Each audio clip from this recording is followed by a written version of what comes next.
Did cloud seeding really cause the deadly Texas floods?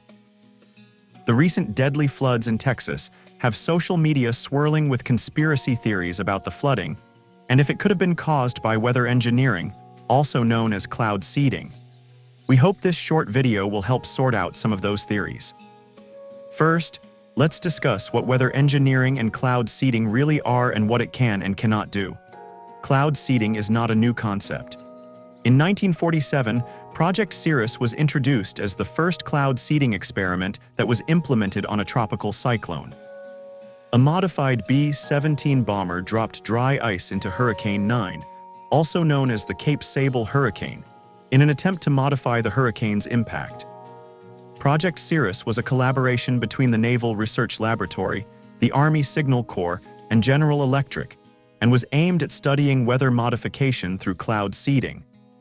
On October 13, 1947, that modified B-17 aircraft seeded Hurricane 9 with dry ice. The goal was to neutralize the storm's heat by inducing ice formation within the hurricane's clouds. The outcome of their actions was not expected. The hurricane, which had been moving out to sea, reversed course and made landfall near Savannah, Georgia. The hurricane caused significant damage to Savannah and South Carolina, 1 death, and over $2 million in damage in 1947 dollars.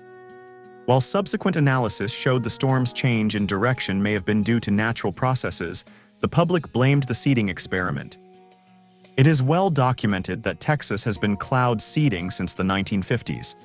Recent operations in 2022 covered an area of 31 million acres.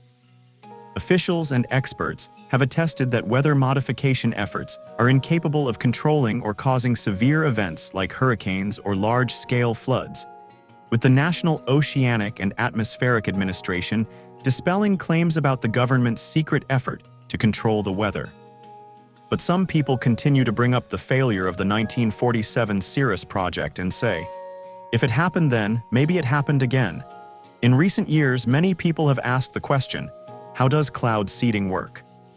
The seeding process involves dispersing tiny particles, or seeds, into the clouds to stimulate the formation of extra water droplets or ice crystals, which ultimately speeds up precipitation by enhancing the cloud's effectiveness. Common agents used in cloud seeds include silver iodide, potassium iodide, and dry ice mixed with hygroscopic materials like table salt. There are 2 ways that cloud seeding can take place. The first way is by using an airplane to disperse the seeds into the clouds.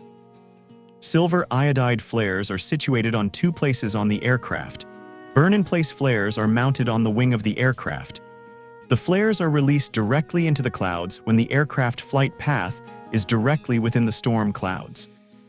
The second way is from the ground using ground-based wind generators. These generators, often located on mountaintops or elevated areas, release the seeding agents into the air and up into the clouds. According to published reports, cloud seeding did take place in Texas in early July, just shortly before the floods. In a recent statement, Augustus Dorico, the CEO of cloud seeding company RainMaker, said the company had recently conducted a brief seeding operation over the eastern portions of south-central Texas in the early afternoon of July 2nd, just 2 days prior to the deadly floods. But Mr. Dorico also stated that their cloud seeding did not cause the flooding, and meteorologists and experts agree with him and have overwhelmingly dismissed the claims that cloud seeding caused the Texas floods. So the question remains, what did cause the floods? Experts believe the flash floods were caused by a convergence of remnants of Hurricane Barry and the Pacific moisture over central Texas, which ultimately unleashed the torrential downpours.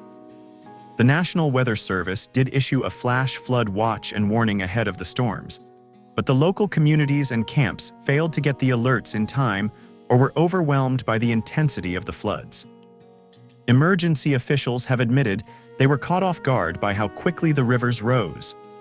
Obviously, there are questions and strong opinions on both sides of the cloud seeding issue. And while we may never know the exact truth, we can be sure that the theories on the flood's cause and the controversy of cloud seeding will continue to be discussed by social media pundits for years to come. As of July 8th, 110 people have died and over 160 people are still missing.